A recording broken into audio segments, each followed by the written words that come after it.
60 teams showed up to the Talladega Superspeedway this weekend, making it the most crowded entry list since the season opener at Remembrance Field, where 66 teams qualified for 40 spots. Riley Durbin, fresh off of his latest victory at Tulsa, Oklahoma's River Spirit Expo Center, planted himself on top of the boards over former FARC Low Dollar Series champion Rip Tyler.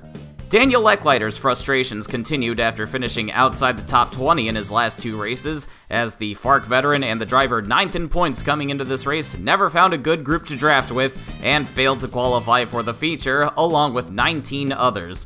It would be a crowded trophy dash full of inexperienced drivers and underfunded equipment, but the race went incident-free, with recent FARC Super Series winner Phyllis Theodore taking the checkered flag and Leckliter finishing second. Dylan Fair, Archer Helms, and Alabama Senate candidate Mo Lester rounded out the top 5. But the clean trophy dash did not help to ease the concerns of the drivers and teams in the 40-car feature as they tackled the high banks and big packs of the Talladega Superspeedway. When will the big one strike? Find out now, as we go trackside to bring you the highlights of the Laco Breaks sweepstakes. Riley Durbin leads at the start over the Power Surge America teammates of Rip Tyler and Jim Kidd. The last race that team won was last year's Rockford 200 with Jim Kidd, but Rip Tyler did not get a very good start at all. He holds up that outside line, and look at the battle for second, and now for first, Vincenzo Focasato, in his one and only race with the Ike Durbin number 86, easily overpowers his sort of teammate Rip Tyler to take the lead. Focasato started 6th, but with that raw speed that he's showing right at the start, you'd think he would have contended for the pole. Trouble for Donnie Olson and the Gulf Motorsports number 1 team as they drop out of the race on the first lap. They got into this race with the wild card, but hopefully they will have better luck in tomorrow's ASCC playoff race here.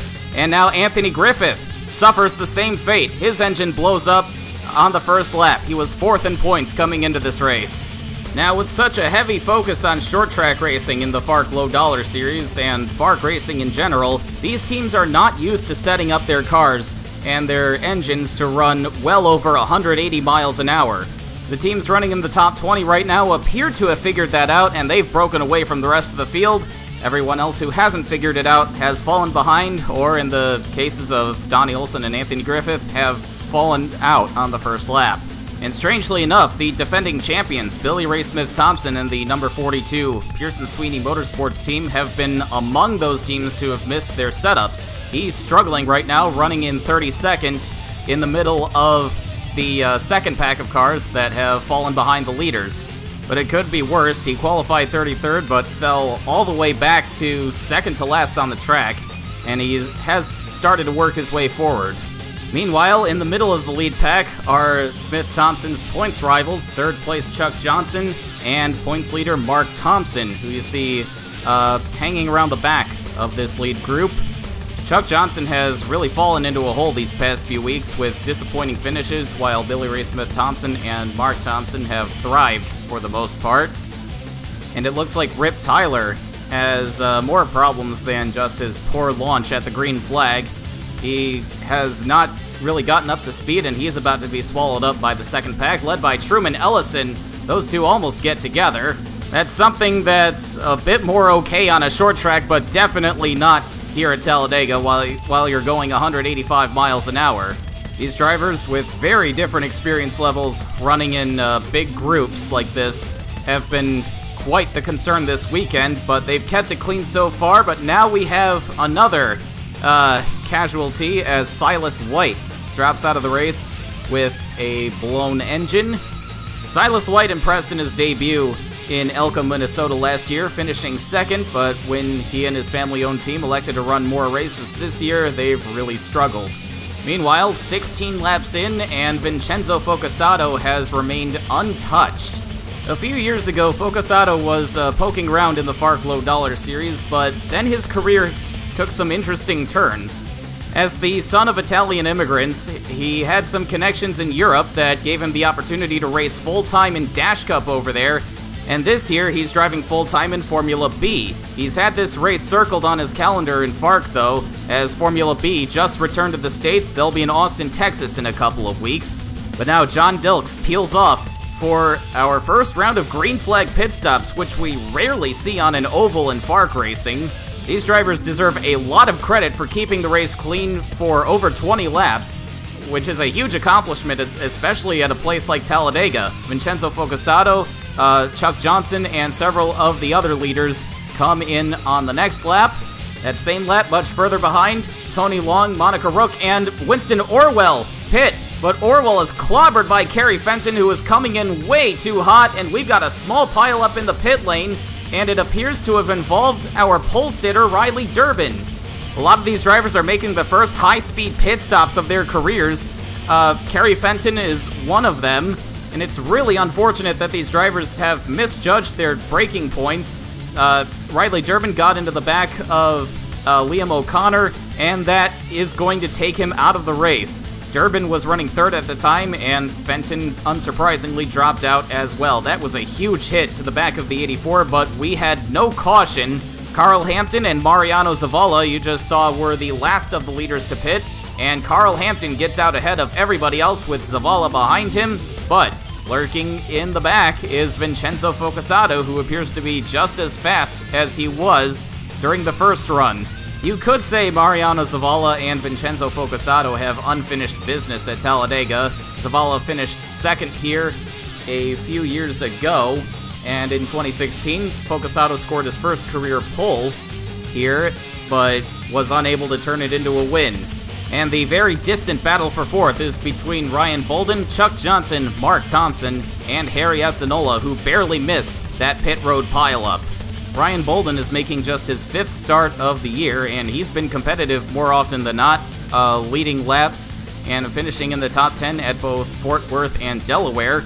And in Delaware, Canada, he could have finished much higher had he not been caught up in that huge Turn 2 pileup. Meanwhile, the battle for the lead has tightened up. Zavala and Focasato have caught up to and passed Carl Hampton, and now Focasato and Zavala duel for the lead down the back straightaway. I'm sure this spread-out racing with long green flag runs is not what these fans have come to the Talladega Superspeedway to see, but we're still getting a fight all the same, as Focasato now takes the lead back. Daniel Sharp, the teammate to Anthony Griffith over at Team Thunder Racing, goes out of the race with the same problem as Griffith, a blown engine. Daniel Sharp's 2019 plans are up in the air, as it was announced just a few weeks ago that Jacob Card would be taking over that 77 car full-time. Rick Forrest in the number 8 has a problem, as well as Liam O'Connor, who was involved in that pit road crash. John Diltz and Hunter Blaze get together in response, and that almost takes out the 71 of Packer Carroll. Hunter Blaze checked up for the 48. John Diltz could not do enough to avoid him, but they all kept it going, and we remain green. These guys are very lucky, because if one of those cars had gotten out of shape, it could have caused a big accident. Billy Ray Smith-Thompson has gotten up to 24th, but not because of his pace on track, as he now goes a lap down to Vincenzo Focasato. Billy Ray Smith-Thompson has been trying to catch up to Mark Thompson in the standings in the past few races. He won at Roswell, he finished 9th at Tulsa after running into some trouble, but this performance is not going to help him today. But coming to 15 laps to go, we've got a crash and a yellow. Tony Long got spun out by Timothy Ruiz coming onto the backstretch.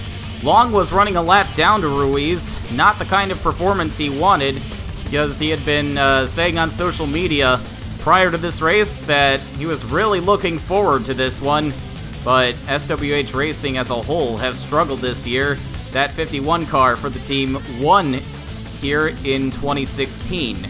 We were coming up on another round of green flag pit stops, but that will now happen under yellow as Vincenzo leads everybody down, but he's got a few lapped cars just in front of him on this restart, and that's going to open the door for a lot of these guys as he gets trapped behind the 84 of Winston Orwell, who has damage. And there goes Chuck Johnson. Looks like Johnson's going to take the lead with Harry Asinola behind him. Keegan Mallory in third now. Vincenzo Focasato loses a ton of positions as Johnson takes the lead. Keegan Mallory worked his way to second, but now pulls to the inside with the help of Enola. He's gonna go for the lead himself. He won at Provo a few weeks ago, and he's hungry for more. With under 10 laps to go, all the lapped cars lined up in the same line as the leaders, and that definitely did not work out for Vincenzo Focasato. Harry Enola takes the lead now with Monica Rook and Rick Forrest, one of his teammates, in front of him. Enola carrying the flag for Pearson Sweeney Motorsports after Rick Forrest and Billy Ray Smith-Thompson have had their problems, and now problems for Carl Hampton as he loses power and drops to the apron. He will limp that car back around to the pits and unfortunately drop out of the race after leading just a few laps earlier. We've got a big pack of cars that have fallen behind the leaders. This is all for 8th. Truman Ellison leads this group, Donnie Ashcroft behind him, Billy Ray Smith-Thompson, and several other lapped cars mixed in. Rip Tyler and Timothy Ruiz are on the lead lap. Rip Tyler has recovered a little bit and gained that ground he lost at the start, but losing ground right now is Vincenzo Focasato, who was unable to recover after being held up by Winston Orwell on the restart, and it looks like he's got bigger issues with that car. He just does not have the speed he once did after that second round of pit stops, and he's still going backwards. Looks like he's in danger of losing this pack. Very unfortunate for Focasato. He was looking forward to this race all year. He dominated the first 2/3, and now he is so far behind. Ryan Bolden now falling behind. He was running in 5th, but now he has a tire go down in the final laps, and his chance for his 3rd top 10 of the year go up in smoke. Meanwhile, Harry Enola barely missed that pit road incident, and it's a good thing he did, because on that restart, he was able to get up to the front. No one has touched him in the final laps, and for the first time since taking over the iconic Andy Pearson number 2 this year, Harry Enola will go to victory lane for his first win since Albuquerque of last year, when he had that epic last lap duel with Darrell Quick. Keegan Mallory would hang on to second in the final laps. Jim Kidd matches his best finish of the year with a 3rd, and Kelly Splicin finishes 4th for the 2nd week in a row, but in much less controversial fashion this time. Brandon Crasta and Monica Rook, you see behind these cars, were a lap down. Behind the leaders was a very tight 2x2 battle. It's surprising that they all didn't crash in the final laps, but it's going to be very close for the rest of the top 10 coming to the line, so here it is in slow motion. Todd Stater leads the pack at the line, taking 5th and matching Mark Thompson for the most top 5s this season. Donnie Ashcroft took 6th, his best career finish, and Vincenzo Focasato found a little bit more speed, caught up to this group, and took 7th. And rounding out the top 10 were Todd Lacey, Mariano Zavala carrying the flag for M&J Racing, and John Dilks. Mark Thompson would finish all the way back in 17th and gained only 2 points, with his 26 points from Delaware being thrown out.